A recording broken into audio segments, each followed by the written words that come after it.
ராமேஸ்வரம் துளசி பாபா மடத்தில் உள்ள நீரில் பாறைக்கற்கள் மிதப்பது மக்களிடையே ஆச்சரியத்தை ஏற்படுத்தியுள்ளது.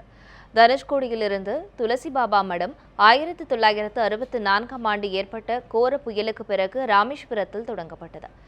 இதனைத் தொடர்ந்து ராமேஸ்வரம் ராமநாத சுவாமி கோவிலுக்கு வரும் பக்தர்கள் இந்த மடத்திற்கு வந்து செல்கின்றனர்.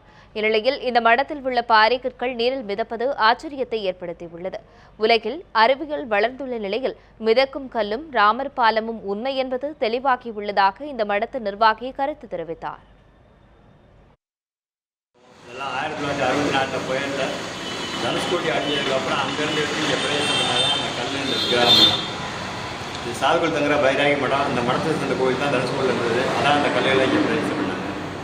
இந்த கல்லை வந்து நலன் நீலனுங்கிற முடிவுகள் தொட்டு போட்ட கல்லை அந்த இந்த மாதிரி பெரிய பெரிய மலைகள் தனித்தனியாக வந்ததுக்கப்புறம் ராமண்ணா மானா ராமராம் எழுந்ததுக்கப்புறம் ஜாயிண்ட் ஆனது ஐதீகம். அதை ராமேஸ்வரம் வரக்கூடிய பொதுமக்கள் யாத்ரீகர்கள் எல்லாருமே கோடிக்கணக்கான பேர் வந்து தரிசனம் பண்ணிட்டு போகிறாங்க.